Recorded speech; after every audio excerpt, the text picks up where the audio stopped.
کبھی ایسا بھی وقت آتا ہے جب انسان کے ہاتھ خالی، آنکھیں اشکبار اور دل ٹوٹ چکا ہوتا ہے، ہر در بند، ہر کوشش ناکام اور ہر امید دم توڑتی ہوئی محسوس ہوتی ہے۔ ایسے لمحے میں اگر کوئی سہارا باقی رہ جاتا ہے تو وہ صرف اور صرف اللہ کا در ہے، اور اس در پر سب سے مؤثر حاضری کا نام ہے صلاۃ الحاجت۔ بسم اللہ الرحمن الرحیم۔ السلام علیکم ورحمۃ اللہ وبرکاتہ۔ صلاۃ الحاجت کیا ہے؟ صلاۃ الحاجت کی فضیلت کیا ہے؟ صلاۃ الحاجت کے کیا کیا فائدے ہیں؟ صلاۃ الحاجت پڑھنے کا طریقہ کیا ہے؟ صلاۃ الحاجت کس وقت پڑھنی چاہیے؟ محترم ناظرین، کیا کبھی ایسا ہوا ہے کہ آپ کی زندگی کے کسی موڑ پر بے بس ہو جائیں، ہر دروازہ بند محسوس ہو، کوئی راستہ سجائی نہ دے اور دل میں ایک ہی سوال گونج رہا ہو، اب کیا کروں؟ ایسے لمحات میں انسان بے چینی اور اضطراب کے سمندر میں ڈوبنے لگتا ہے۔ مگر کیا آپ جانتے ہیں کہ ایک خاص نماز ہے جو اللہ کے دربار میں آپ کی فریاد کو شرف قبولیت بخش سکتی ہے؟ جی ہاں، صلاۃ الحاجت وہ عبادت ہے جو دعا کو بلندیوں تک پہنچاتی ہے، وہ وسیلہ ہے جو ناممکن کو ممکن بنا سکتا ہے۔ یہ ایک ایسی نماز ہے جو حاجت روائی، مشکلات کے حل اور مرادوں کی تکمیل کے لیے نبی کریم صلی اللہ علیہ وآلہ وسلم نے تلقین فرمائی۔ اس کی فضیلت کیا ہے؟ یہ کیسے پڑھی جاتی ہے اور کیسے یہ آپ کی زندگی بدل سکتی ہے؟ آئیے ان سوالات کے جوابات جاننے کے لیے آگے بڑھتے ہیں۔ کیا آپ نے کبھی سوچا ہے کہ آپ دنیا اور آخرت میں ناکامی کا شکار کیوں ہو رہے ہیں؟ رزق کی تنگی، مشکلات کا طوفان، دعائیں بے اثر کیوں لگتی ہے؟ حقیقت یہ ہے کہ جو ہم اپنے خالق کے سامنے جھکنے سے قطراتے ہیں تو کامیابی کیسے مل سکتی ہے؟ نماز صرف ایک عبادت نہیں بلکہ مومن اور کافر کے درمیان حد فاصل ہے۔ شیخ عبد القادر جیلانی رحمۃ اللہ علیہ تو یہاں تک فرمایا کرتے تھے کہ جو شخص 3 جمعے جان بوجھ کر چھوڑ دیے اسے مسلمان کے قبرستان میں دفن نہ کرو اور اس کے گھر کو آگ لگا دو۔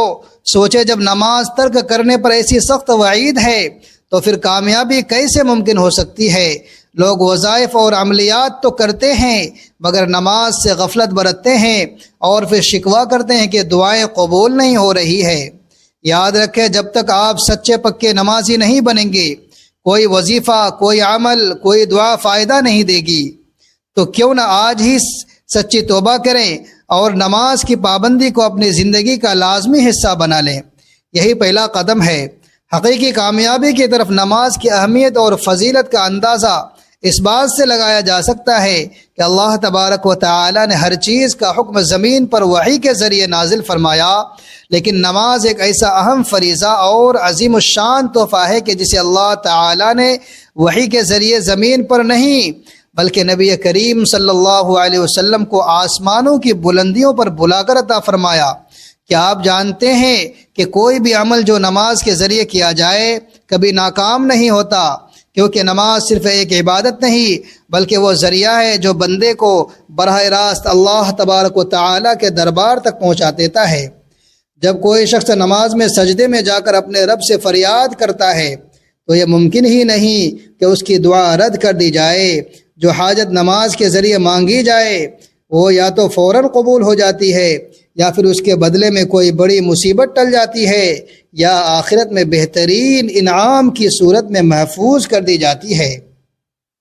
اللہ تبارک و تعالی فرماتے ہیں، سجدہ کرو اور قریب ہو جاؤ۔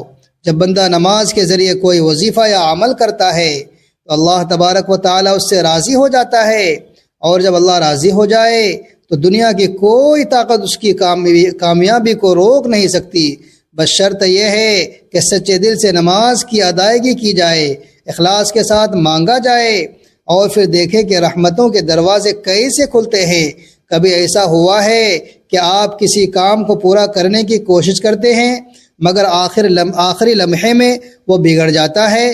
کوئی ایسی حاجت دل میں ہوتی ہے جو پوری ہونے کا نام ہی نہیں لیتی، یا پھر آپ کسی مقصد کو حاصل کرنے کے لیے ہر ممکن کوشش کرتے ہیں مگر نامعلوم رکاوٹیں راستہ روک لیتی ہیں۔ یہ سب پریشانیاں ہمیں بے چین کر دیتی ہیں اور دل میں مایوسی پیدا ہونے لگتی ہے، لیکن خوشخبری یہ ہے کہ اسلام نے ان تمام مسائل کا ایک یقینی حل دیا ہے۔ صلاۃ الحاجت یہ وہ خاص عبادت ہے جو اللہ کے دربار میں آپ کی درخواست کو جلد از جلد شرف قبولیت بخش سکتی ہے۔ جب دنیا کے سارے دروازے بند نظر آئیں، جب ہر کوشش ناکام ہوتی دکھائی دے، تو صرف ایک ہی دروازہ کھلا رہتا ہے، اللہ کا دروازہ، اور اس دروازے پر سب سے مؤثر دستک صلاۃ الحاجت کے ذریعے دی جاتی ہے۔ صلاۃ الحاجت ایک خاص نماز ہے جسے رسول اکرم صلی اللہ علیہ وآلہ وسلم نے بطور خاص حاجت روائی کے لیے تعلیم فرمایا ہے۔ حدیث مبارکہ میں آتا ہے کہ جب بھی کسی کو کوئی حاجت ہو تو وہ وضو کر کے خالص دل سے 2 یا 4 رکعت صلاۃ الحاجت ادا کرے اور پھر اللہ تبارک و تعالیٰ کے حضور عاجزی کے ساتھ دعا کرے۔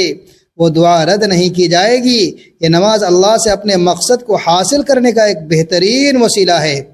بہت سے لوگ ایسے ہیں جو بار بار کوشش کے باوجود کاروبار میں ترقی نہیں کر پاتے، اچھی نوکری نہیں ملتی، شادی میں رکاوٹیں آتی ہیں، قرض نہیں اترتا، گھر میں سکون نہیں ہوتا، لیکن جب وہ صلاۃ الحاجت کا مستقل عمل شروع کرتے ہیں تو اللہ تبارک و تعالی ان کی مشکل کو آسانیوں میں بدل دیتے ہیں۔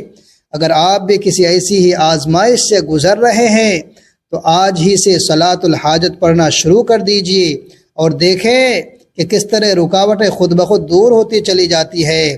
آپ کو بس ایک کام کرنا ہے، پوری یقین، اخلاص اور توجہ کے ساتھ صلاۃ الحاجت کو اپنی زندگی کا حصہ بنائیں، پھر دیکھیں کہ کیسے ناممکن ممکن بنتا ہے، کیسے رکی ہوئی دعائیں پوری ہوتی ہیں اور کیسے مشکلات آسانیوں میں بدل جاتی ہیں۔ یہ نماز صرف حاجتوں کی تکمیل کا ذریعہ ہی نہیں بلکہ اللہ کے قرب کا بھی بہترین ذریعہ ہے۔ جب بندہ سچے دل سے اس نماز کو ادا کرتا ہے تو اللہ اس کی سن لیتا ہے اور وہ کام جو کبھی مکمل نہیں ہو رہا تھا اچانک آسانی سے ہو جاتا ہے۔ ہزاروں لوگوں نے صلاۃ الحاجت کو آزمایا، بے شمار لوگوں نے اس کے کرشمات اپنی آنکھوں سے دیکھے، اور سب ایک ہی بات کہتی ہے، یہ واقعی ایک معجزہ ہے۔ تو دیر کس بات کی، آج ہی سے صلاۃ الحاجت کا عمل شروع کریں اور پھر اپنی آنکھوں سے اس کا اثر دیکھیں۔ محترم ناظرین، اگر آپ چاہتے ہیں کہ آپ کی دعا جلدی قبول ہو، آپ کی حاجت پوری ہو، تو صلاۃ الحاجت کے لیے بہترین وقت وہ ہے جب اللہ کے دربار میں دعا کی قبولیت کے دروازے سب سے زیادہ کھلتے ہیں۔ سب سے مؤثر وقت تہجد کا وقت ہے، یعنی رات کے آخری پہر جب دنیا سو رہی ہوتی ہے اور رب کائنات اپنے بندوں کی طرف خاص رحمت کی نظر فرما رہا ہوتا ہے۔ حدیث مبارکہ میں آتا ہے کہ اللہ تبارک و تعالی رات کے آخری حصے میں آسمان دنیا پر نازل فرماتے ہیں اور پکارتے ہیں، ہے کوئی مجھ سے مانگنے والا کہ میں اسے عطا کروں، ہے کوئی مغفرت طلب کرنے والا کہ میں اسے معاف کروں۔ اس وقت اگر کوئی شخص وضو کر کے صلاۃ الحاجت ادا کرتا ہے اور دل کی گہرائیوں سے دعا کرتا ہے تو اس کی دعا رد نہیں کی جاتی۔ البتہ اگر تہجد کا وقت میسر نہ ہو تو صلاۃ الحاجت کو کسی بھی وقت پڑھا جا سکتا ہے، دن میں، رات میں یا صبح، یا جب بھی کوئی حاجت درپیش ہو، مگر بہتر یہ ہے کہ اسے نمازوں کے بعد یا خاموشی کے اوقات میں ادا کیا جائے تاکہ یکسوئی اور خلوص کے ساتھ اللہ کے حضور دعا کی جا سکے۔ البتہ نماز فرض کے بعد، عین زوال کے وقت اور مغرب سے پہلے نوافل ادا کرنا منع ہے، اس لیے ان اوقات میں صلاۃ الحاجت